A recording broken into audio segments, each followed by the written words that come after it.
Bom dia a todos. Dando continuidade à segunda mesa dessa manhã do Congresso de Direito de Autor e Interesse Público, iniciaremos a mesa sobre direitos de propriedade intelectual e sustentabilidade na América Latina. Gostaria de convidar, por favor, a professora doutora Liz Beatriz Sass para compor a mesa.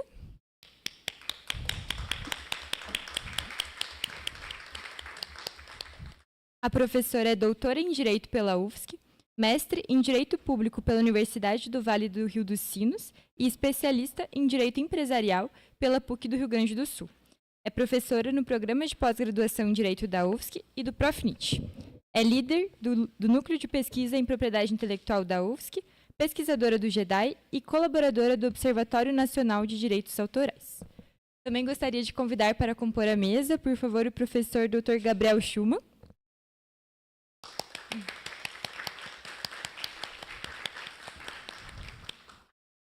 que é advogado, professor, doutor em Direito pela UERJ, mestre e bacharel em Direito pela UFPR, integra o Comitê Executivo de Saúde do CNJ, é presidente do Grupo de Saúde da Associação Internacional de Direito dos Seguros e integra o Comitê de Saúde Suplementar do TJ Paraná. Também gostaria de convidar para compor a mesa a professora doutora Lívia Barbosa Maia,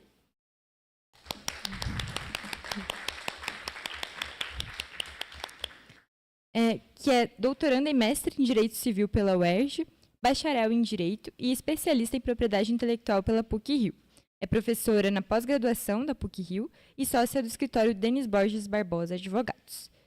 Também gostaria de convidar para moderar a mesa de hoje a Luísa Gebran, que é advogada e mestranda no programa de pós-graduação aqui na casa, na Universidade Federal do Paraná.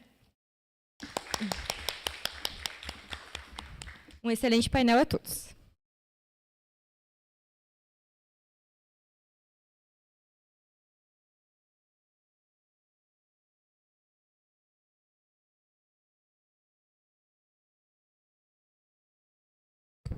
Bom dia a todos e todas. Vamos iniciar agora esse painel que vai tratar de direitos de propriedade intelectual e sustentabilidade na América Latina. Na América Latina, os direitos de propriedade intelectual enfrentam desafios que impactam a sustentabilidade, especialmente no setor da saúde. A proteção das inovações é vital para o desenvolvimento sustentável, mas as normas rígidas de propriedade intelectual podem limitar o acesso a tecnologias essenciais. A complexidade da autoria surge em colaborações, onde o risco de infração por contribuição pode desencorajar parcerias necessárias para enfrentar crises sociais e ambientais. Assim, é crucial que os países da região reavaliem suas legislações de propriedade intelectual, buscando um equilíbrio que promova inovação e sustentabilidade, garantindo acesso equitativo às tecnologias que beneficiam a sociedade. Por favor, doutora Liz. Bom dia a todos e todas. É um grande prazer estar novamente este ano aqui no CODAIP. Na pessoa do professor Marcos Wachowski e de toda a sua equipe de organizadores, eu queria agradecer esse gentil convite e também parabenizá-los, né, por mais esta organização, por mais um evento de sucesso. Bom, eu vou tentar ser sucinta na minha apresentação, embora ela diga respeito a um relatório de uma pesquisa que nós estamos realizando há 4 anos já. Tá?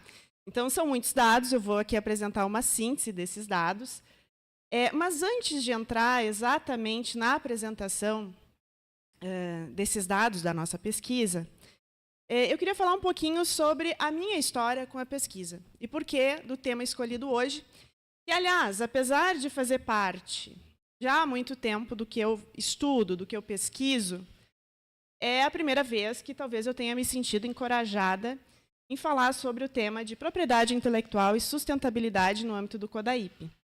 E, nesse sentido, a fala que eu vou fazer aqui complementa, de alguma forma, o que a professora Valentina Derit proferiu na sua excelente conferência de abertura deste congresso. Então, antes, como eu falei, né, da gente entrar nesses aspectos, eu queria compartilhar com vocês um pouco dessa minha história. Eu sou filha de uma professora de teoria da literatura, que também foi ecologista e poetisa. E não por acaso, portanto, eu conheci o direito ambiental quando eu era ainda muito criança e quase não se falava sobre isso no Brasil. Mas, tempos mais tarde, eu fui tentar fazer um bacharelado em música. E nesse bacharelado em música, eu me encantei pelo direito autoral. E aí, quando eu fui fazer o mestrado, eu pensei, agora eu vou estudar direito autoral, embora eu tivesse toda a minha parte profissional no contexto do direito ambiental. E aí eu fui ser orientanda do padre Bruno Jorge Ramos, que foi um dos nomes, né, do direito autoral na Universidade do Vale do Rio dos Sinos. Na metade do meu mestrado, o padre Bruno, infelizmente, nos deixou. E eu me vi obrigada a ter que trocar de temática de pesquisa, e lá fui eu para o direito ambiental de novo, porque não tinha ninguém que me orientasse na área de direito autoral dentro do programa de pós-graduação lá. Posteriormente, fui fazer pesquisa no doutorado, sob orientação do professor Marcos Wachowski, lá na Universidade Federal de Santa Catarina, e eu pensei, agora vai pelo direito autoral. E aí eu entrei numa crise. Porque, não sei se vocês sabem, mas a Universidade Federal de Santa Catarina tem alguns nomes muito fortes no contexto do direito ambiental. O professor José Rubens Morato Leite, a professora Cristiane Derani. E eu, lá, fazia parte tanto do GEDAI, que vocês conhecem aqui, quanto também do GPDA, que é o grupo coordenado pelo José Rubens. E aí, eu sempre falo que eu fiquei num limbo ali. Por quê? Porque para o pessoal do GEDAI, né, Guilherme, eu representava o lado verde da força, a pessoa que gostava de abraçar árvores, e eles me davam plantinhas de presente. Para o pessoal do direito ambiental, eu representava o lado negro da força. O mercado e todos os interesses, enfim, que a gente sabe que geralmente são associados à propriedade intelectual. E, por isso, eu acabei escrevendo uma tese, talvez ainda com uma certa imaturidade acadêmica, mas, enfim, escrevi uma tese sobre propriedade intelectual e sustentabilidade. Então, anos depois, já como professora da Universidade Federal de Santa Catarina, eu resolvi voltar a essa temática que eu também acabei abandonando depois por um tempo. E aí nós desenvolvemos a pesquisa que eu vou apresentar para vocês. Essa pesquisa ela envolveu 3 ciclos de bolsistas PIBIC. Tá? Então, na verdade, por isso eu falei para vocês, são quase 4 anos, foram ciclos diferentes. Então, preciso fazer aqui a menção que participaram dessa pesquisa as bolsistas Júlia Engelmann, a Letícia Brognoli e a Isabela Tchaikovsky. É uma pesquisa que foi desenvolvida dentro do Centro de Ciências Jurídicas da UFSC, no âmbito do Núcleo de Pesquisa em Propriedade Intelectual, que, embora tenha o nome de núcleo, é um grupo de pesquisa que eu coordeno junto à UFSC, e também é fruto das colaborações no Law and Society, na verdade, na Law and Society Association, que eu participo nos últimos 2 anos e tenho frequentado os eventos e tido uma troca intensa com alguns pesquisadores. Bom, então, também ainda antes de entrar no objeto específico dessa pesquisa, eu queria comentar com vocês o seguinte. Existem algumas premissas aqui para quem talvez não esteja muito habituado com esta temática, e eu me sinto obrigada a falar sobre isso, porque quando eu falo em eventos sobre direito ambiental, talvez o meu discurso seja um pouco diferente. Tá? E talvez para alguns isso não fique muito claro. Então, eu preciso fazer um esclarecimento aqui, em que pese eu considere e defenda uma ideia de que a sustentabilidade forte, que é uma ideia que trabalha com decrescimento, com a finitude dos recursos naturais, e eu defenda que a propriedade intelectual, a sua racionalidade, não é condizente com o âmbito de sustentabilidade forte, se nós analisarmos o contexto tanto dessa sustentabilidade forte quanto de uma sustentabilidade fraca, que é o que o PNUMA, enfim, vem defendendo, principalmente a partir de 2012, quando da realização da Rio+20, existe um ponto em comum nessas duas vertentes de sustentabilidade, que é o que vai nos salvar da hecatombe ecológica e da crise climática e das mudanças climáticas de modo geral? A tecnologia.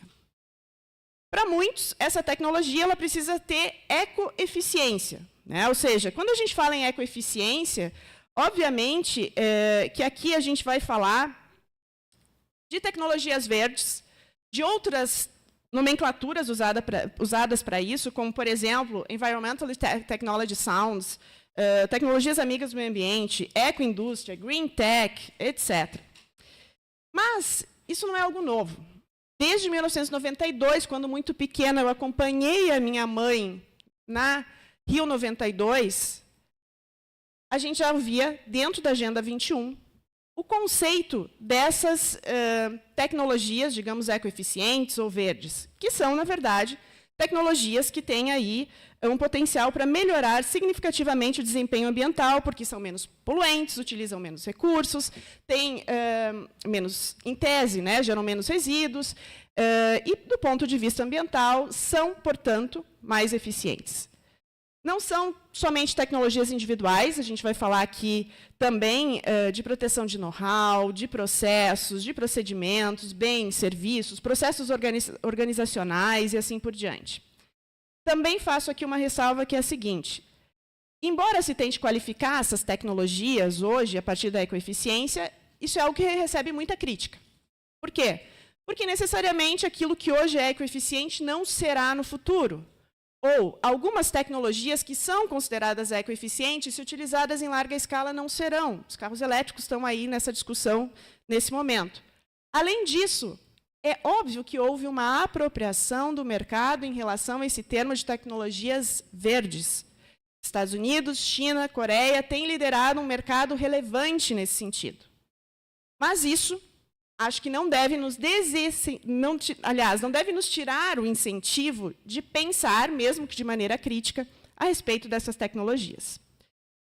Bom, um detalhe importante é que, embora há 10 anos atrás, mais ou menos, quando eu escrevi também sobre esse tema, a gente não encontrasse muita bibliografia nem muita discussão sobre esse link entre propriedade intelectual e sustentabilidade, nos últimos anos a própria OMP tem feito campanhas relativas ao Dia Mundial da Propriedade Intelectual, falando sobre meio ambiente e o vínculo, enfim, né, da propriedade intelectual com os Objetivos de Desenvolvimento Sustentável. E vejam, também, embora não valide tudo que é colocado pela OMP nesse sentido, o tema começou a surgir. Existem muitas coisas que aconteceram, né, nos últimos anos. A gente vai ter o Acordo de Paris, a gente vai ter a questão do governo dos Estados Unidos ter voltado ao Acordo de Paris, ter se comprometido com uma redução de emissões e passado a investir fortemente dentro, digamos, desse mercado verde. Então, pensando em tudo isso, né, e tendo aí como base esses conceitos da ecoeficiência, dentro de que matriz a gente está falando, ou seja, é a matriz do PNUMA, é a matriz da economia verde, a gente parte da seguinte pesquisa, que, na verdade, está ilustrada aqui nesse slide. Tá?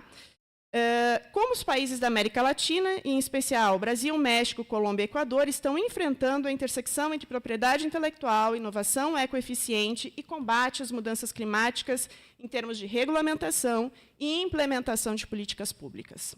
Tá? Então, sim, é essa interseção. A sustentabilidade está fora dos círculos, porque ela é o contexto maior em que nós pensamos a respeito dessa sustentabilidade.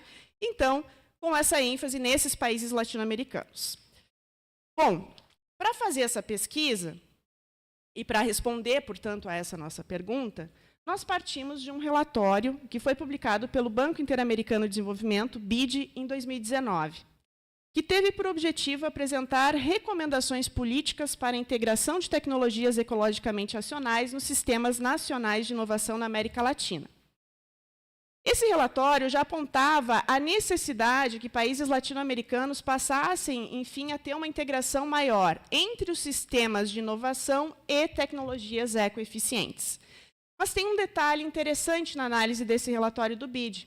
Embora se fale em transferência de tecnologia, se fale nas tecnologias ecoeficientes e tudo mais, quase não se menciona a propriedade intelectual.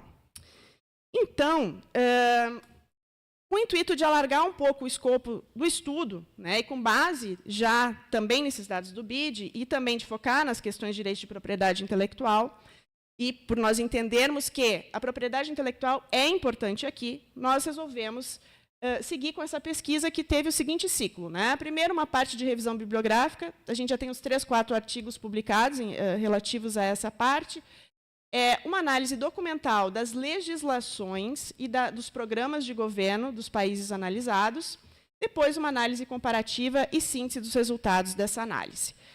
Não vou entrar muito na nossa revisão bibliográfica, mas um detalhe interessante, e aqui trouxe para vocês um mapa só dessa bibliografia, que, principalmente a partir de 2011, 2012 a gente tem a Rio+20, tem o PNUMA falando a respeito de economia verde. Então, a partir daí que essa intersecção começa a ser um pouco mais trabalhada. No Brasil, essa bibliografia, que eu não trouxe o mapa aqui para vocês, é um outro referencial, a gente vai ter principalmente uma produção bibliográfica baseada no Programa de Patentes Verdes do INPI, que, aliás, é o que vai colocar o Brasil num certo, digamos aqui, com uma certa supremacia em termos de análise naquilo que nós vamos ver mais adiante nos resultados da pesquisa. Bom, que critérios nós utilizamos? E aqui eu estou fazendo uma síntese, e acho que não comentei no início, talvez, dessa apresentação.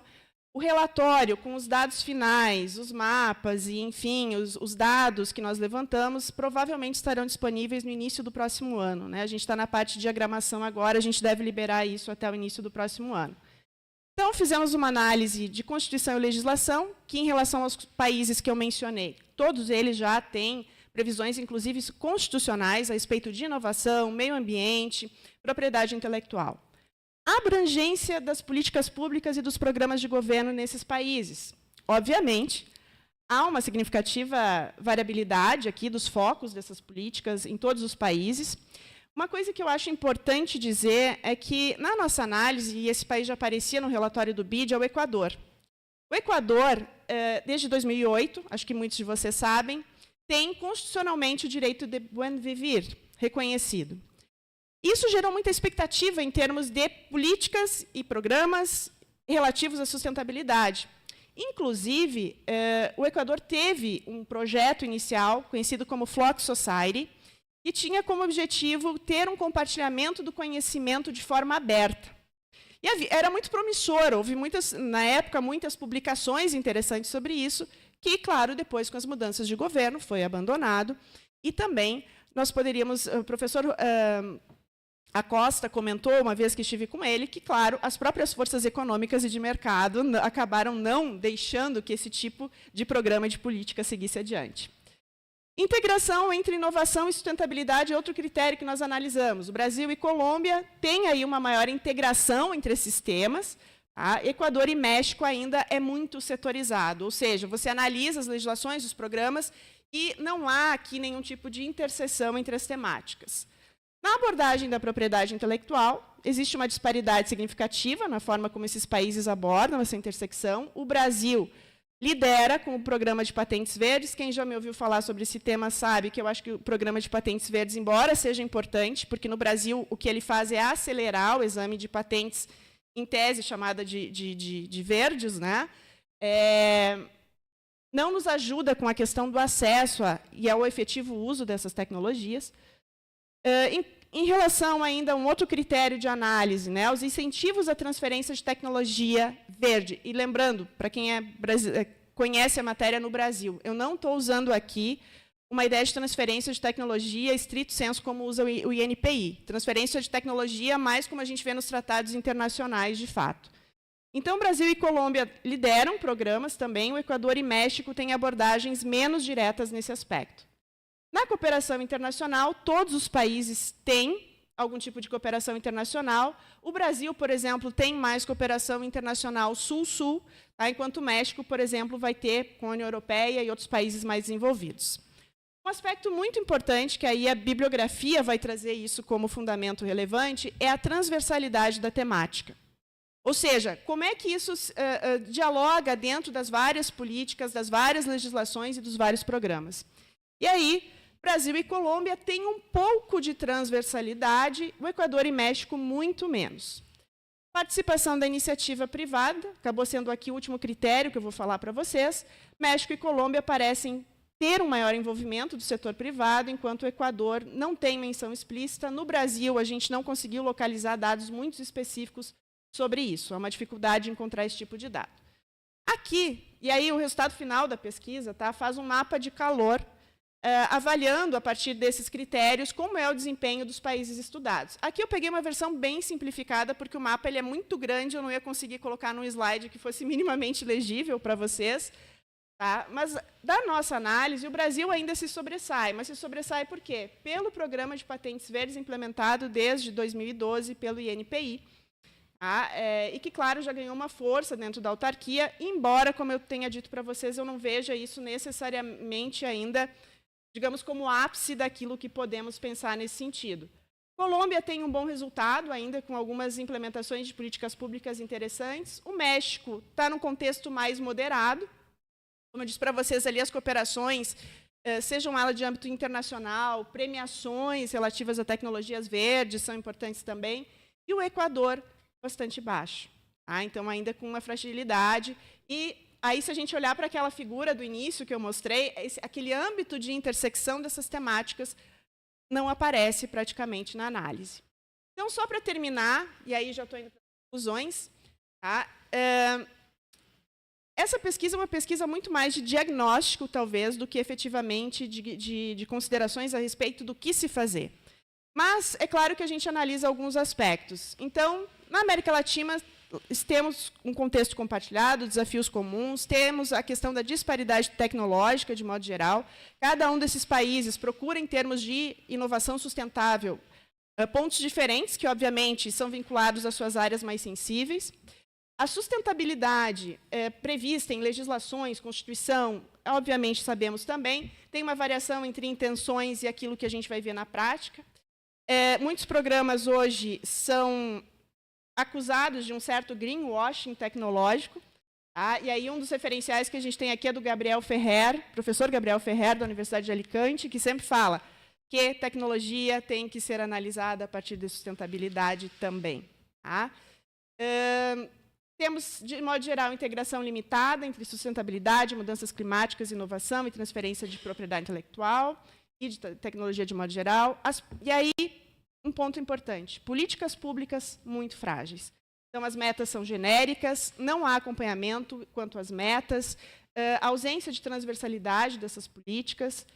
Além disso, a instabilidade governamental e as trocas políticas trazem muita descontinuidade, e isso tem impacto na eficácia desses projetos, que, de modo geral, eles exigiriam um longo prazo para sua implementação.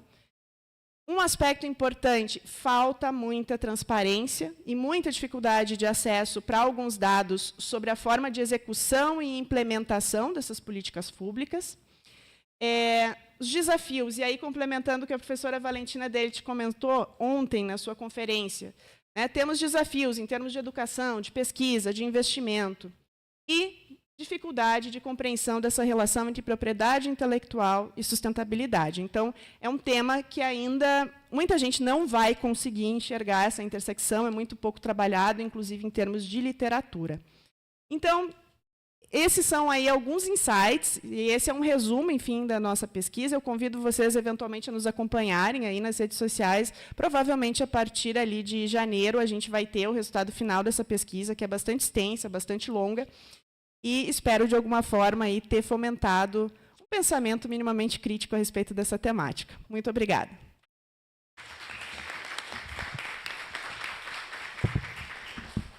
Obrigada, doutora Liz. Acho que é de suma importância quando a gente tem pesquisas que são diagnóstico e permitem com que a gente consiga, através disso, evoluir para discussões. E eu acredito que uma intersecção também tem entre propriedade intelectual e sustentabilidade, é que ainda os dois são vistos como custo e não como investimento, né? Então, eu acredito que esse seja um ponto importante para se discutir também. E agora, dando continuidade, vou passar a palavra para o Dr. Gabriel, que vai tratar um pouco sobre inovação, saúde, risco e autoria.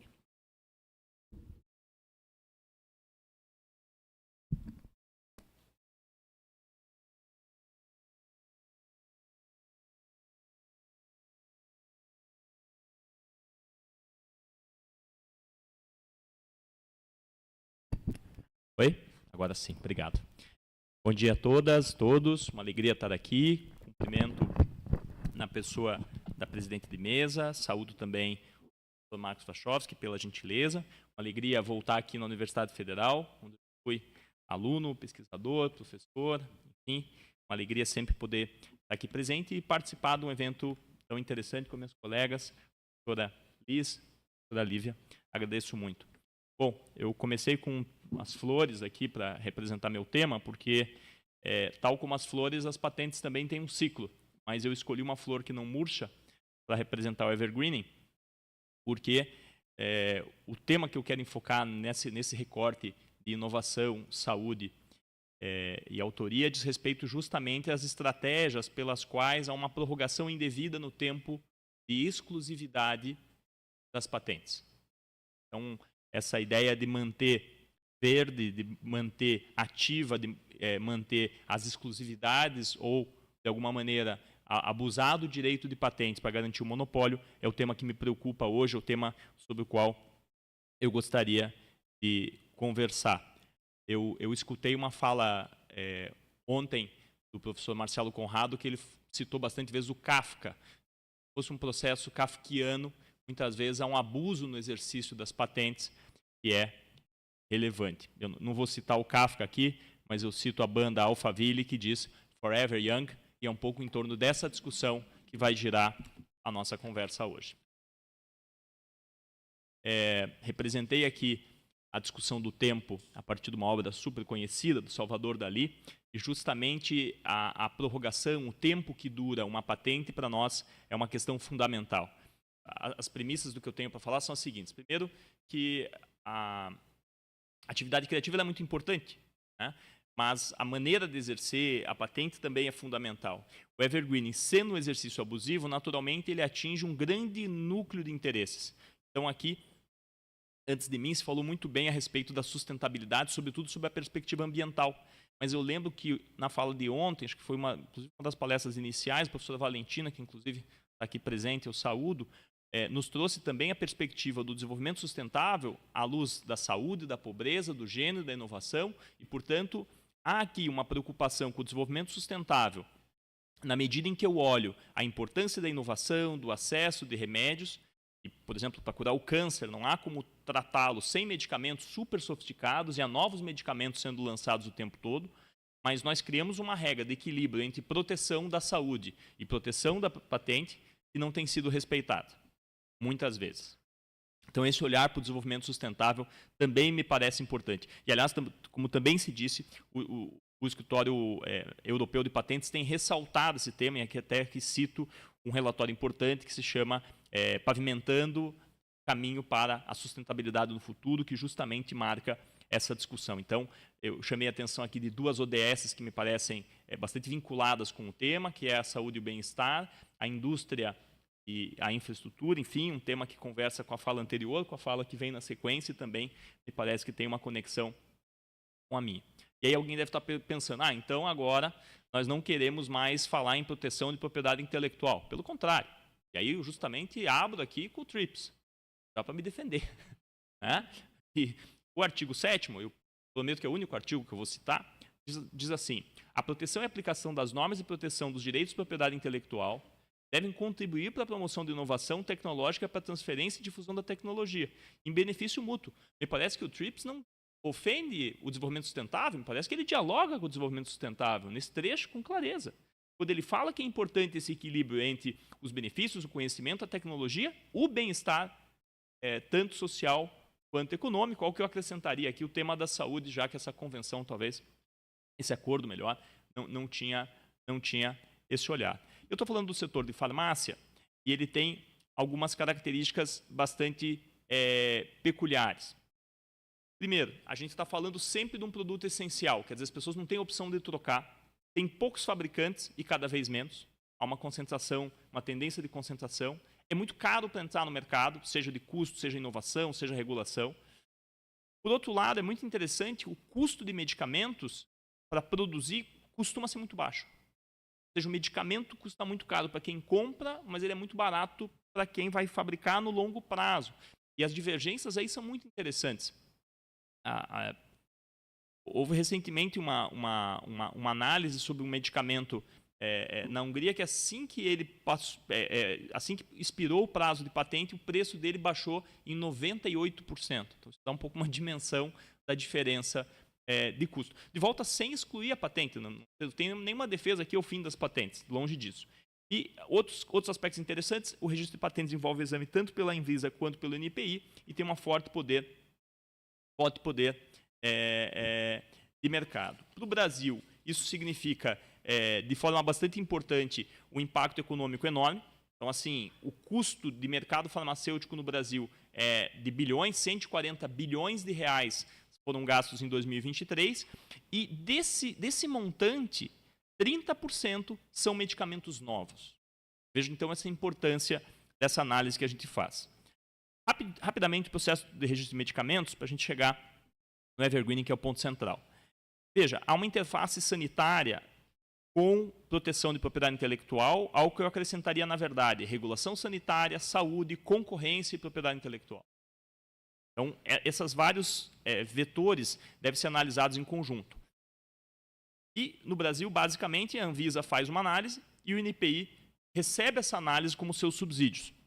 Para explicar isso, eu peguei um trechinho da tese da professora Alice, que está aqui do meu lado, que assim diz: não se pode deixar de mencionar que, embora a concessão de uma patente não garanta o direito de comercialização do bem intelectual, um medicamento, por exemplo, que não tenha sido liberado para a Anvisa, ao reconhecimento da exclusividade. Ou seja, eu tenho uma patente de um lado, a análise da saúde do outro, e essas análises têm que ser feitas em conjunto. No Brasil, a gente teve uma longa discussão se a Anvisa deve analisar, se vincula, se não vincula, se a análise da Anvisa é secundária, se o que importa é a NPI, se os dois têm que decidir, com várias decisões diferentes nos tribunais, alguns dizendo que a Anvisa só deveria fazer análise de saúde, e agora o entendimento que tem prevalecido, conforme decisão do STJ, se alguém tiver curiosidade, é o recurso especial 1543826, há um ato de anuência prévia pelo qual, vamos dizer assim, a Anvisa atua como se fosse o Ministério Público, dá subsídios e o NPI analisa.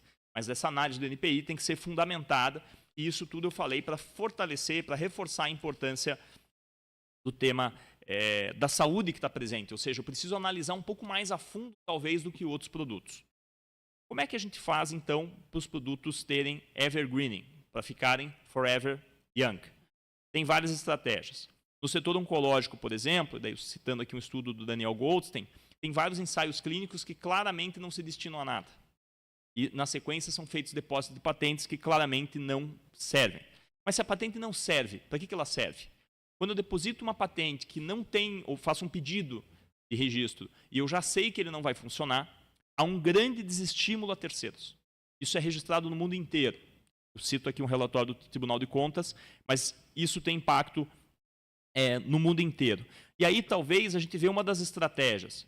Porque, embora esse pedido não tenha longa duração, ele acaba tendo um efeito prático. E aí me pareceu que, muitas vezes, o que se faz, além desse pedido múltiplo de patentes ou pedidos pouco relevantes, é muito parecido com a moda, que é um tema que eu sei que a professora Lívia gosta muito. Isso porque faz-se pequenas mudanças, a cor do remédio, a apresentação do medicamento, a maneira, a dosagem, pequenas combinações que não alteram a substância, mas que implicam em discussões de propriedade intelectual. Sobre o tema da moda, que me parece muito mais próximo dessa estratégia, a professora Lívia disse: ao debruçar sobre o tema da moda, chama atenção a incompatibilidade, talvez aparente, entre a incessante busca por proteção mais duradoura para um segmento marcado pela efemeridade. Os medicamentos não são marcados pela efemeridade, mas essas pequenas mudanças me parecem muito mais com a moda, ou talvez com o fast fashion, do que propriamente com a própria proteção que é aplicada. As estratégias são múltiplas. Agora eu as cito. As variações supérfluas, pequenas mudanças, vários depósitos, pedidos de patente com finalidades de segundo uso. E aí eu faço uma nota importante. Nem todo pedido de segundo uso é irregular, mas essa é uma das estratégias possíveis. Para ilustrar, eu assisti há 10 dias atrás, no Comitê de Saúde do Conselho Nacional de Justiça, um evento sobre medicamentos, e se falou do Keytruda, que é um medicamento para câncer. O preço dele aumentou 28% em 6 anos no Brasil. Ao mesmo tempo, o número de indicações aumentou 10 vezes. Ou seja, cada vez que eu tenho novas indicações, o preço do medicamento vai subindo. Então, essa correlação é muito importante de ser vista. Outra estratégia interessante é a combinação pequena de substâncias tentando gerar, de alguma maneira, uma combinação que atrapalha. Eu só vou pedir licença para perguntar meu tempo, porque o meu celular aqui me sabotou. Ótimo, estou na metade do tempo. Já falei quase tudo que eu sei também, fiquem bem tranquilos. Obrigado. E aí o que eu dizia é o seguinte, outra estratégia interessante que as indústrias farmacêuticas usam é a mudança da dosagem ou mesmo a combinação pequena de medicamentos. Então, um exemplo famoso é o exemplo do Prozac. Ele foi associado a uma outra substância para se dizer que havia inovação, e isso foi rejeitado. Essas são estratégias mais de evergreening. Há figuras próximas, por exemplo, acordos com a indústria de genéricos, pay for delay, eu pago para você não desenvolver. Litígios em grande volume, shame litigation, por exemplo, já reconhecido aqui no Brasil em relação à Lilly, no caso analisado pelo CAD. Anvisa, ao listar as possibilidades, ela chama a atenção do uso abusivo de recursos, pedidos de divisão de patentes, abusos e outras estratégias. Antes de falar de outras possibilidades, eu só queria chamar a atenção, agora voltando ao slide, de alguns efeitos práticos, porque isso me marca muito. Eu acho que esses dados dos Estados Unidos dão uma dimensão bacana. Acabei tirando a data, é um estudo de 2022. E ele diz assim, em média, dos 10 medicamentos mais vendidos dos Estados Unidos, a gente tem 74 patentes. Então, para cada medicamento, em torno de 7 patentes e meia. Em média, nos Estados Unidos, cada medicamento tem 140 pedidos de patente. Tem alguma coisa errada funcionando no sistema. Aliás, lá é um dos países mais caros em termos de custo de medicamento também. É um bom modelo para a gente não seguir. 66% dos pedidos de patente são depois que o FDA, que seria o equivalente à nossa Anvisa aqui, aprova o medicamento. Então, o medicamento está aprovado, 2/3 dos pedidos são depois que o medicamento já funcionou.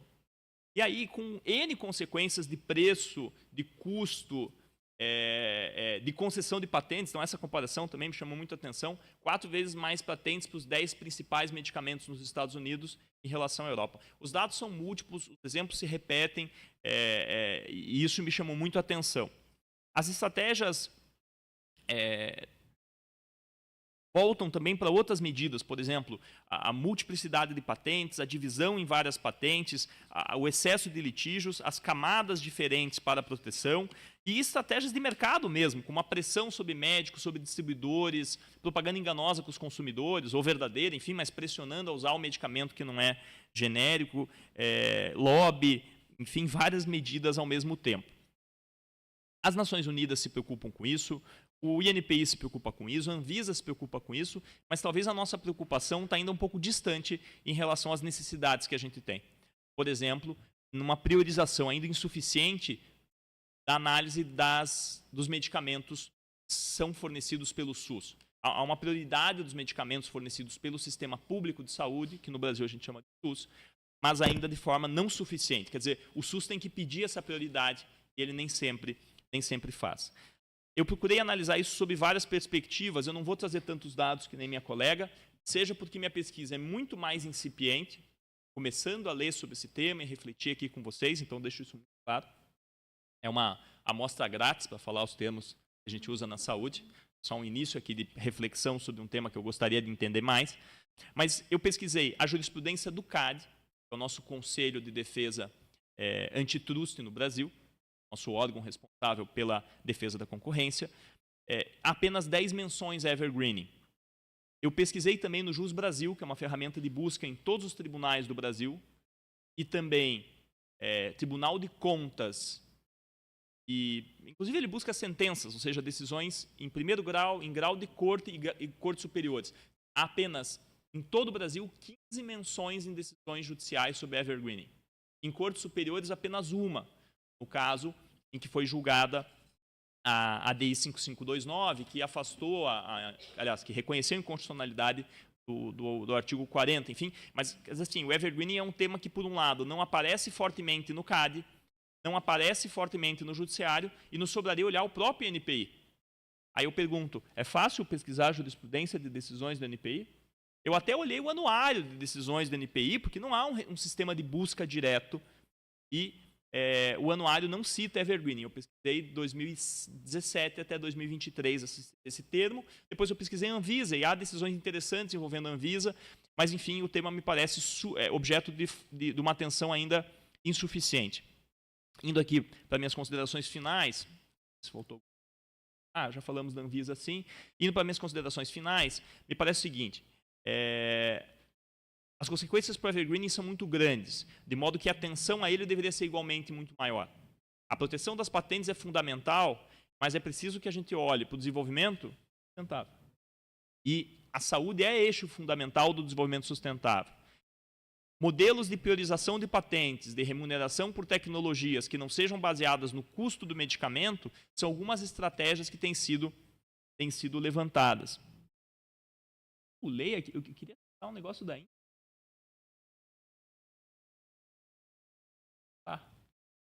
Mandei uma versão. Vou citar então a lei da Índia aqui para finalizar. Eu sei que era importante, eu olhei aqui, eu achei que ia estar aqui, também não está. Enfim, tem outros aspectos, mas eu vou fechar com a Índia.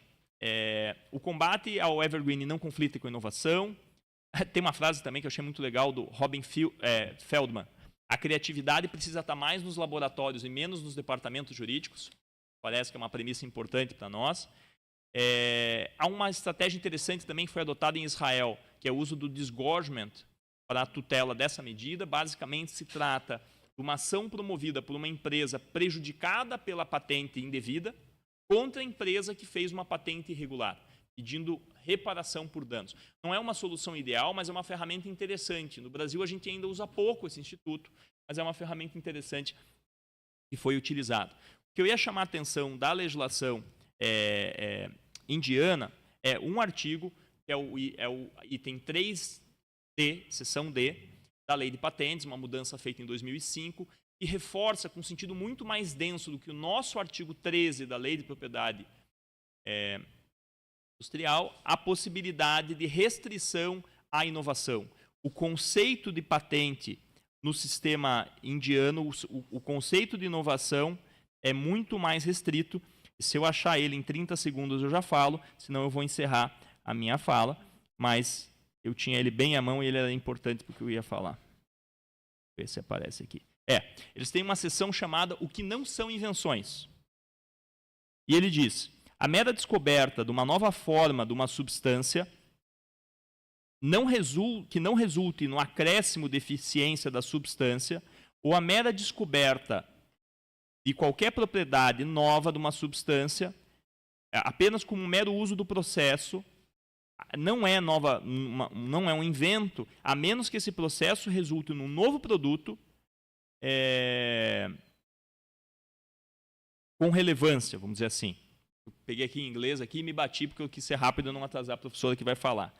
O propósito dessa cláusula, sais ésteres, polimorfos, enfim, outros produtos isômeros, etc., e outros derivados, devem ser considerados a mesma substância. Então é interessante porque eles entram muito mais a fundo no tema da saúde, trazendo uma regra bastante densa e que me parece que, se por um lado falta no Brasil, por outro lado, com as ideias de inventividade e não obviedade, nós poderíamos, indo mais a fundo, ter uma proteção mais interessante. Enfim, eram minhas considerações, agradeço muito a oportunidade, tentei não passar no tempo aqui, mas eu me perdi aqui com o meu cronômetro, agradeço e estou feliz de poder ouvir minhas colegas. Muito obrigado.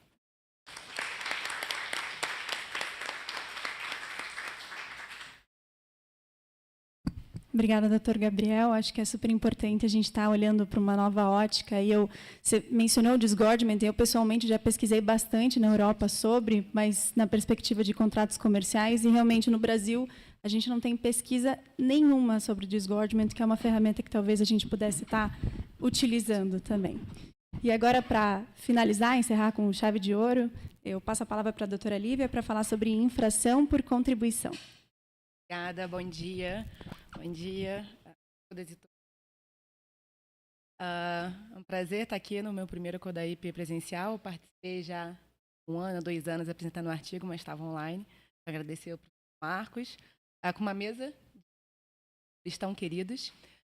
Antes de eu entrar aqui no meu tema, a professora Alice e o professor Gabriel Schumann falavam sobre sustentabilidade, sobre, na verdade, a professora Alice ressaltou que a gente tem pouca intenção, né, na verdade, de aproximar. E eu lembrei que na UFSC, na casa da professora Liz, há acho que uns 2 ou 3 anos, era um evento sobre sustentabilidade, e eu falando sobre patente, e me ocorreu uma ideia talvez um pouco louca, mas é uma questão de esforço, e, na verdade, a gente entender o que a gente quer seguir como política pública, e que, na verdade, a patente como a propriedade, enfim, ela deve seguir isso. Eu pensei, a gente tem 2 tipos de patente, a patente de invenção e a patente modelo de utilidade. E a patente modelo de utilidade, ela é um aperfeiçoamento, né? Uma patente que a invenção dela a gente chama de ato inventivo, que é uma invenção um pouco menor, tem um tempo mais curto que a patente de invenção. Se a sustentabilidade ela é importante, eu não duvido que ela seja, mas para as políticas públicas a gente vê que ela não parece ser muito importante, seria crível a gente criar um modelo, um tipo de patente, que esse aperfeiçoamento, ainda que ela tivesse um tempo menor, fosse, na verdade, em relação à sustentabilidade, mas se a gente tivesse políticas públicas em que elas estivessem interessadas, que fosse o objetivo, seria possível, se a gente tem essa proteção. Então, é algo aí que eu fico refletindo da intenção, né? Não da gente, não necessariamente eu não estou querendo aqui defender titulares, também nada contra a patente, como o professor Gabriel Schuma disse, mas seria uma demonstração de que o país se preocupa com a sustentabilidade. E entrando aqui no meu tema, na infração por contribuição, nossa mediadora, ela disse aqui no início, e bastante relevante, que a gente precisa da aproximação com sustentabilidade, e a gente precisa entender para isso também se as propriedades que a gente tem hoje, as patentes, elas não estão impedindo que a gente chegue lá, até a gente ter algum modelo. Hoje, o máximo, talvez, que a gente tem, de fato, é a patente verde pelo INPI. E no meu mestrado, foi em Direito Civil, na UERJ, então, na verdade, ali... E aí eu faço um pouquinho de confusão no sistema ali da UERJ Direito Civil, eu levo a propriedade intelectual para confundir um pouco o pessoal. E eu estudei, na verdade, a infração por contribuição sobre a perspectiva da responsabilidade civil. E, a princípio, esse é um tema que parece que simplesmente eu estou aqui, né, carta na mão, para pensar nos titulares. Mas, na verdade, não. De outro lado, a gente precisa ter uma delimitação para que a gente, eventual sistema de sustentabilidade, eu não esteja, a gente não esteja, na verdade, impedindo que isso seja utilizado. A infração por contribuição, ela surge, né, vamos dizer, no mundo, aí, nos Estados Unidos, tem influência muito forte. Quando eu fiz essa pesquisa, e ela finaliza em 2018, a gente não tinha um judiciário brasileiro com muitos casos. Os poucos casos que a gente tinha não traziam muita luz. Eu não estou falando nem entrando a qualidade das decisões, mas elas não abordavam muito. Meu estudo ele não foi muito de campo.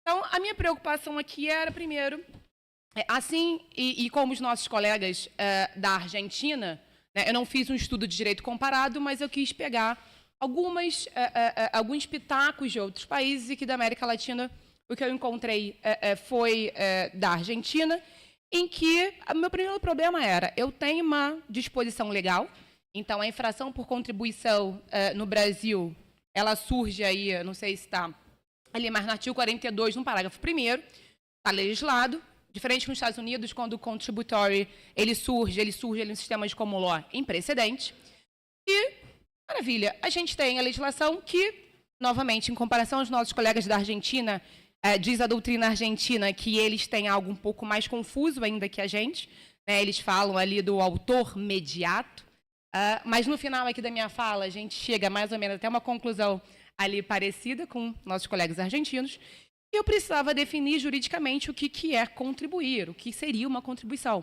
E a importância disso é, de novo, para que os titulares eles não tenham a todo momento esse cheque em branco para ajuizar ações e a gente não consegue exercer ali, a concorrência exercer seu livre mercado. Bom, nessa aproximação, então, para caracterizar a responsabilidade civil, eu bebi ali da fonte da tutela externa do crédito, do terceiro cúmplice. O caso, obviamente, paradigma, para quem já ouviu falar, é só o que a gente pensa do Zeca Pagodinho, quando ele vai para Chiquinho Cariol, sai da Brahma e volta. O problema é que, para eu usar primeiro a tutela externa do crédito, a tutela externa do crédito ela se refere a uma relação pretérita contratual. Aqui, eu não necessariamente tenho, e, para mim, é indispensável. Indispensável porque, quando a gente tem, durante aquele tempo de vigência, e não com os 1000 gatilhos aqui que o professor Schuma apresentou, que os titulares tentam utilizar, mas durante daquele tempo redondo, eu tenho um dever geral de não infração, de não uso. Então, aqui eu consigo contornar essa minha ausência de eventual contrato pretérito, ele passa a ser irrelevante. Então, eu posso continuar a usar aqui a doutrina do terceiro cúmplice. E a doutrina do terceiro cúmplice, com algumas divergências doutrinárias, tem dois grandes fundamentos, que é a boa-fé objetiva e o abuso do direito. Então, aqui, na verdade, a boa-fé objetiva, eu tenho um dever geral de não infração. E daqui a pouco eu explico por que um agente do mercado, e aqui foi necessário, na verdade, como esse terceiro que infringe, e aí como infringe, eu já trago o meu caso aqui hipotético, ele pode não ser um agente do mercado. E aí, por que ele pode não ser um agente do mercado? O que é essa infração por contribuição? E eu gosto do caso hipotético, pode até existir algum caso desse, mas é completamente fictício para mim, de um fabricante de parafusos. Então, nesse momento, na cabeça de vocês, pensem que parafuso serve para 1001 utilidades, mais do que o bombril, talvez. Então, um fabricante de parafuso em que ele fornece esse parafuso para alguém que vai usar esse parafuso em uma máquina que vai infringir uma patente, seria crível que ele fosse tido como um terceiro que contribuiu à infração? E essa é uma problemática do contribui, porque o artigo não me dá muito mais do que isso. Então, eu não posso simplesmente falar que esse agente, ele contribuiu. Então, o meu ponto aqui era, bom, primeiro, esse agente, ele é um agente do mercado ou não do mercado? E o que seria um agente do mercado? A própria lei de propriedade industrial, e ali para a marca, mas a gente está dentro de um mesmo sistema, ela diz lá, em algum inciso que eu sou péssima de números, mas do artigo 124, e que o empresário ele precisa conhecer o mercado dele, quando ele fala lá da marca notoriamente conhecida. Ponto. Aqui é a mesma coisa. Então, o agente do mercado, ele precisa conhecer. É empresário, e a gente bebe na fonte do direito comercial. Ele tem que conhecer o mercado dele. Isso significa que, na minha pesquisa, o agente do mercado, ele responde civilmente de uma forma mais dura, porque é uma forma diferente. Ele deve saber. Se ele sabia, eu não vou procurar saber. Ele deveria saber. Quase que uma ciência tácita. O agente não do mercado, a gente pode ter uma responsabilidade civil mais branda, já que ele pode ter ali algumas escusas. E, dentro do abuso do direito, por que o abuso do direito? O meu padrão de conduta é meu dever de não violar, o abuso do direito porque, a princípio, quando eu estou comercializando o parafuso, eu estou exercendo ali a minha liberdade de concorrência. O ponto é que, para ser a infração por contribuição, não é o meu parafuso qualquer. Tem que ser um parafuso diferenciado, que eu chamo de algo substancial, para que aquele produto final ele vá infringir a patente. Então, ele tem que ser substancial. E esse substancial tira, inclusive, meu parafuso desse mercado de qualquer parafuso. Não é qualquer parafuso. E aí eu entro nos parâmetros de responsabilização. E aí a gente consegue circular de novo. A gente não tem um caos, uma insegurança jurídica para a responsabilização. O primeiro ponto e eu gosto de pensar exatamente nesta ordem. Existiu a infração, a contrafação, a violação principal? Porque se aquele terceiro ele comercializou o parafuso, ainda que seja aquele parafuso que ele está feito especialmente para a máquina o produto que vai infringir a patente. Mas se aquele produto final ele não existiu no mundo, ele não violou, acabou. Então, aqui sim ou não, se eu não tenho, a gente termina aqui minha palestra porque não vai ter uma infração por contribuição. Existindo essa infração principal, a gente tem, e aí, aqui não na minha lida como professora, mas na minha lida como advogada, algumas pegadinhas em processos. Porque quando eu falo da existência da infração principal, eu estou no direito material, eu não estou dizendo, eu não estou defendendo que a lide ela tem que trazer todo mundo, que tem que ser litisconsórcio. Eu tenho 2 agentes aqui. Se eu quero ajuizar contra um, contra outro, contra 2, isso não impede ali o meu exercício do direito material. E a gente vai, então, uma vez que esse meu parafuso diferente, feito para aquele produto que infringiu, então, aquele produto existiu, ele foi comercializado, eu tive essa infração, eu vou apurar aqui a responsabilidade desse agente. Então, o agente em que eu digo que ele é um agente não empresário, tem não empresário dos dois, né? Mas, enfim, primeiro um agente de fato não empresário, um agente que ele não está naquele mercado, eu preciso apurar, de alguma forma, esta culpa. Então, eu estaria me aproximando aqui de uma responsabilidade subjetiva. Ele não tem o dever do empresário, do mercado, de conhecer o mercado. É diferente, é claro, a gente entra numa questão de prova de que ele pode ter tido aquela encomenda, sabendo para onde ia aquele parafuso modificado, e aí a gente, talvez, novamente, eu tenho um problema de provar aquilo ali, mas aí eu tenho uma responsabilização desse agente. O agente empresário, e com o meu erro, né, é de fato o item 2, porque aqui eu tenho simplesmente a diferenciação da responsabilização. Esse agente empresário, ele tem o dever de conhecer o mercado dele. Então, ele poderia até dizer, eu não sabia, mas aqui, na objetivação dessa responsabilidade, numa responsabilidade civil em que eu penso, obviamente, no ofendido, mas e não estou ali com foco no ofensor, ele deveria conhecer. E como ele deveria conhecer esse agente empresário? Primeiro, se eu estou usando aqui a tutela externa do crédito, vocês viram que os meus parâmetros eles foram boa-fé objetiva e abuso do direito. Eu tenho aqui critérios objetivos. Para além disso, o sistema do INPI, apesar de o professor Schumann falou, a gente não consegue fazer pesquisas de decisões e simplesmente quando vem os cadernos de decisões de segunda instância, só também. Mas o agente experimentado, ele sabe que é possível fazer busca, e uma busca qualquer um faz no INPI.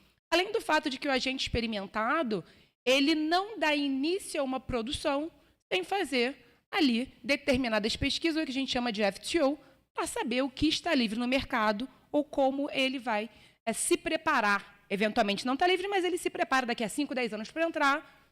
Livre concorrência é o jogo do mercado. E o terceiro critério, então, esse meu parafuso, ele não é esse parafuso que serviria para apertar a mesa, a cadeira, o meu sapato ou a abotoadura externos. Esse parafuso, ele é diferente e ele é de suma importância, ele é substancial para a infração, para o produto final. Ou seja, como o professor Denis dizia, ele não é um produto simples e comum do mercado. Não é qualquer parafuso. Eu não estou trazendo uma maior insegurança, porque todo mundo que comercializar o parafuso vai falar, opa, eu não vou mais comercializar, eu vou passar a assinar um contrato de não responsabilidade. Então, eu preciso apurar essa substancialidade, se ele não é um produto comum do mercado. E já passando aqui no final, já falei das formas de responsabilização ao agente do mercado, e o agente do mercado, ele, de fato, é, normalmente, quem vai estar naquela ponta. Eu tenho aqui a responsabilidade objetiva em contraposição a esse agente não do mercado. E, por último, algo, inclusive, não vai se lembrar, quando eu finalizava minha dissertação de mestrado, e, bom, já falei de todos os trechos da responsabilidade, mas a solidariedade, tem ou não? E assim como a gente, primeiro, pensando, antes de pensar nos nossos colegas argentinos, pensei, bom, o mantra, né, de quem está iniciando a faculdade, solidariedade não se presume, ou advém da lei ou do contrato. Aqui eu não tinha nada específico. Me socorri de um artigo no Código Civil, em que ele diz que os autores que praticaram dano, eles respondem conjuntamente. Então, aqui, a gente pode ter a solidariedade, porque ambos praticaram esse dano e eles respondem solidariamente. O que parece ser uma resposta parecida com que a doutrina argentina fala desse autor mediato, em que ela diz que, olha, eles respondem conjuntamente ao titular, eventualmente. E aqui, assim como a parte sobre a existência da contrafação principal, isso aqui não é um empecilho, nem uma propositura, uma proposta processual de que, novamente, eu tenha que ter todo mundo e aquela grande família no processo. Não é isso, mas a gente simplesmente dá aí uma opção a esse ofendido de, eventualmente, acionar 1, 2, 3 ou só algum deles. Essas foram minhas propostas. Eu vou deixar aqui um livro que é a fonte dessa pesquisa para ser sorteado. Já peço desculpas que o meu slide eu não consegui ser tão criativa quanto o Gabriel Liz, mas eu vou memorar no próximo melhor, eu aprendo mais a usar o Canva. Obrigada, gente. Bom dia. Obrigada, professora. Acho que a gente finalizou aqui o painel de uma forma muito excelente, falando num cenário macro, depois entendendo um pouco mais sobre inovação em saúde, e terminando com uma questão de responsabilidade, que é muito importante. Eu vou abrir agora, porque a gente tem um espaço aqui para perguntas, então, se tivermos perguntas na plateia, por favor.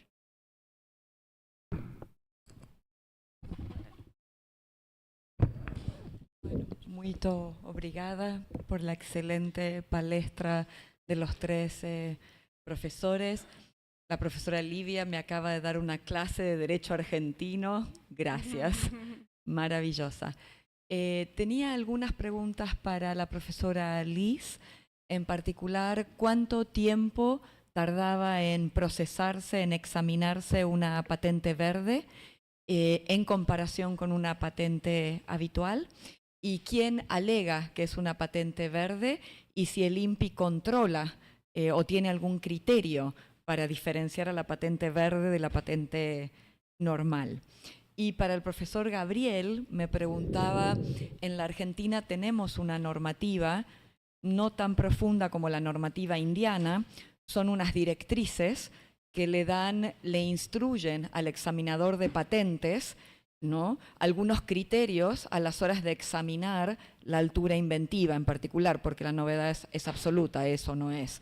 Y eso hace que tengamos menos riesgos de evergreening, porque los examinadores de patentes en esa directriz tienen algunos parámetros de qué cosas pueden patentar o no. Pero la pregunta que yo le quería hacer se refería a que, si no entendí mal, el tiempo de su estudio iba entre los años 2017 y 2023, que usted estudió el evergreening. Y mi pregunta era por el año 2020, por la pandemia.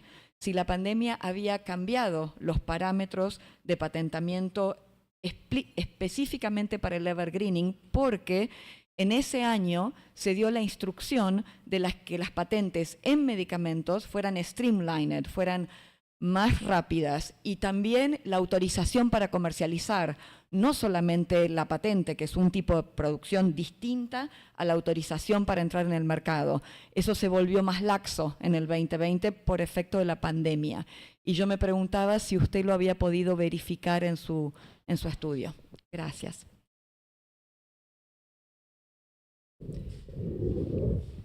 Professora Valentina, muito obrigada pelas suas considerações. É sempre uma alegria poder compartilhar contigo, né? Eu me lembro que há muitos anos, antes da pandemia, eu fui a Buenos Aires apresentar uma pesquisa na Flaxo. Também sobre essa temática, a pesquisa ainda era mais incipiente. Bom, a respeito do programa de patentes verdes, eu confesso que nos últimos anos eu me distanciei um pouco de acompanhar a execução, mas de acordo com o pessoal que trabalha com a gente dentro do Profinit lá, e são examinadores de patentes dentro do estado de Santa Catarina, em média 2 anos, segundo os dados que eles me passaram. A questão se dá muito pela classificação, de você estar dentro daquelas tecnologias que são consideradas pelo Instituto como verdes. Então, a gente vai ter energia renovável, algumas questões vinculadas especificamente a agronegócio no Brasil, enfim. Então, é essa perspectiva que a gente, pelo menos, né, do que o pessoal do INPI tem me passado. Eu não tenho mais advogado na área de propriedade industrial nos últimos anos no Brasil, tenho trabalhado, inclusive, mais com a parte regulatória de energia. Então, e aí, essa questão das patentes e das tecnologias verdes na questão de regulação de energia tem entrado como algo importante. Então, basicamente, é essa perspectiva que a gente tem, né? Isso iniciou com um programa lá em 2012, quando a gente teve a Rio+20, no Rio de Janeiro. A autarquia institucionalizou posteriormente esse programa. E aí eu acho que uma das preocupações, isso também tenho escutado dos próprios examinadores, que são meus alunos e que, enfim, trabalham dentro deste programa, é uma certa preocupação com uma espécie de greenwashing tecnológico. Tá? Ou seja, muitas vezes acaba se empurrando para colocar a tecnologia dentro de algumas dessas classificações colocadas para o INPI, para que você tenha essa análise, enfim, né, um pouco mais dinâmica aí por parte do nosso INPI. Como eu sempre falo, a minha preocupação nisso, e até para não ser mal compreendida, eu não quero invalidar a tentativa da autarquia, enfim, de ter essa política, porque acho que ela não deixa de ser importante, até porque hoje tecnologia verde é um elemento competitivo no mercado.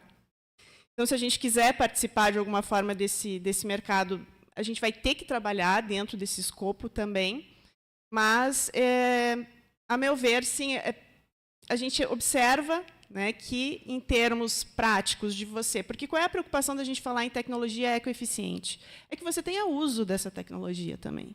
E esse uso não é necessariamente só para o privado. E aí também não quero aqui, como o Gabriel falou, não quero ser contra as patentes aqui. Mas a gente teria que ter algumas discussões sobre a viabilidade de uso, de fato, dessas tecnologias. E aí acho que tu vai lembrar, porque isso tá na minha cabeça, eu estava aqui lembrando da nossa conversa lá na Flaxo. Existem alguns textos, principalmente de doutrinadores norte-americanos, que, no entanto, têm sustentado que não temos condições de discutir aqui o uso de flexibilidades do TRIPS, por exemplo, para falar dessas tecnologias. Por quê? Porque, na visão deles, não existe nenhum tipo de interesse público tão urgente, já ouvi isso, tá? Inclusive nos eventos lá nos Estados Unidos, ou ainda que você tenha uma concorrência dentro do mercado aqui. Enquanto, por exemplo, na área da saúde, muitas vezes você não vai ter essa concorrência. Tá? E, na visão de muitos, haveria essa concorrência. E, de fato, em alguns setores tecnológicos, eu vou lembrar do meu tempo de agroindústria, você vai ter concorrência dessas tecnologias, e aí, em tese, o mercado estaria, né, apto a regular essa situação. Mas não sei se isso é suficientemente satisfatório, pensando aí, como eu disse para vocês, eu mais do que uma advogada, mais do que professora, mais do que pesquisadora, talvez eu seja uma ecologista. Tá? O professor José Augusto Fontoura Costa sabe disso, e eu até queria fazer uma menção para o senhor, se o senhor estivesse aqui antes. E sim, eu sei que a tese ainda estava imatura naquela época, mas eu estou tentando aprofundar. A raposa e o porco-espinho continuam aqui.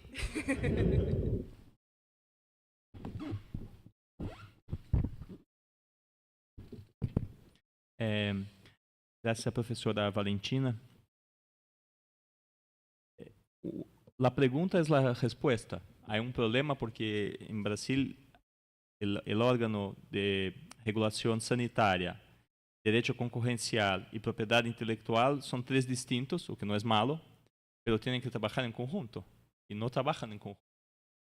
O no es perfecto el arranjo. En general, el INPI lo que va a hacer es una análisis muy técnica, así que si hay un abuso o no, no es una pregunta para el INPI en esta perspectiva. Al menos. Podría ser que Anvisa lo hace, si lo hace no sé. No llegué a buscar, entonces no sé, porque era mucha cosa para buscar al mismo tiempo.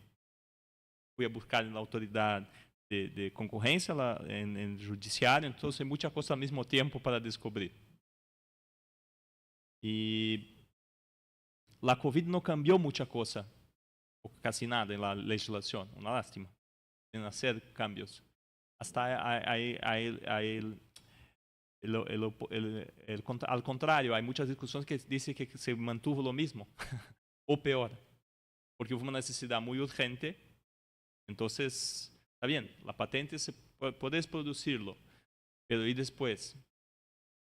¿Quién va a tener los derechos? No, hubo una flexibilización para aprobar la comercialización, pero no hubo una flexibilización en términos de salud o algo así. Al final me pareció que estamos con un problema que sabemos a mucho tiempo que tenemos, pero no estamos usando los remedios jurídicos para enfrentarlo. Parece que es algo así.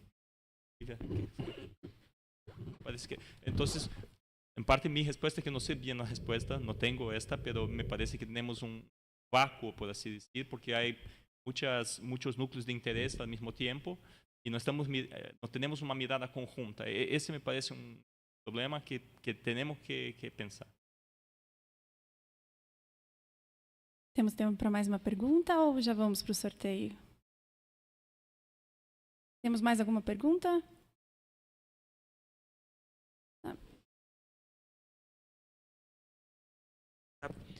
Professora Lívia, eu tive a oportunidade de ler o seu livro e de ouvir a sua fala, e se eu não estou equivocado, o que a professora mencionou é de que o sujeito que vende o parafusos, ele faz um ato que é necessário à contrafação, que seria por parte de um outro, mas não é suficiente por si só para constituir a contrafação. Então, o parafuso é necessário, mas não é suficiente. No seu livro, defende, se eu não estou equivocado, de que a responsabilidade civil nos atos de contribuição para a contrafação seria aplicada a responsabilidade civil objetiva, quando a doutrina em geral para a violação de patente trabalha não só no ambiente penal, mas no ambiente civil pela responsabilidade civil subjetiva. Por que dar mais proteção na contrafação por contribuição à suposta vítima pela responsabilidade objetiva do que na contrafação direta, que seria subjetiva? Eu gostaria de entender um pouquinho se é esse o caso.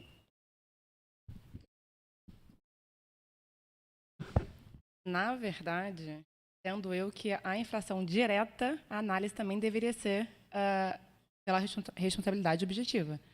O artigo 42, caput, quando ele enumera os atos de infração, eu não vejo uma margem para que a gente faça uma análise pela responsabilidade subjetiva. Então, para mim, os verbos, se uma vez que você usou, importou e todos os verbos do artigo 42, eu não imagino uma responsabilidade subjetiva.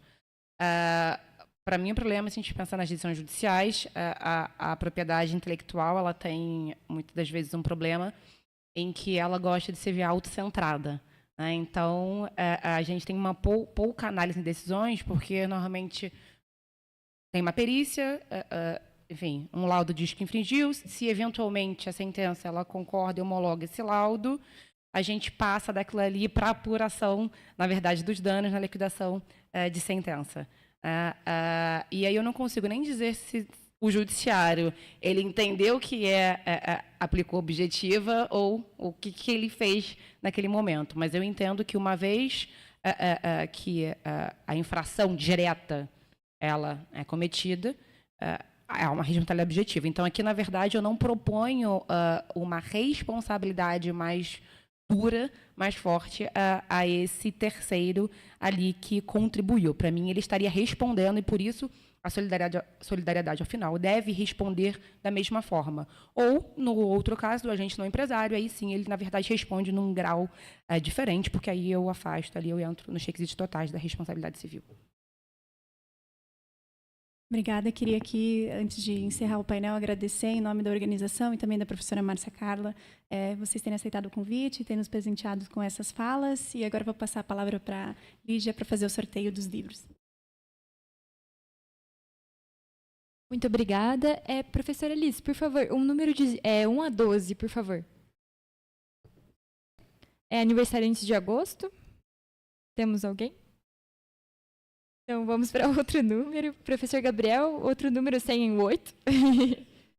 Aniversariante de outubro. Se me permitirem, eu iria adorar ganhar o livro, mas... Então já é seu. Então é meu. Depois quero... temos mais...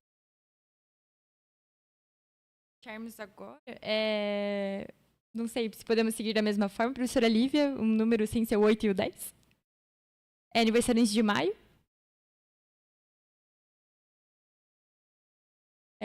Junho. Fevereiro. Acho que é mais fácil perguntar de quando é o mês. Dezembro ali. Opa.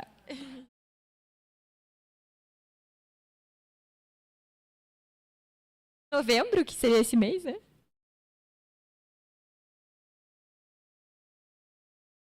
Agradeço as excelentes palestras de hoje e desejo a todos um ótimo evento. Muito obrigada.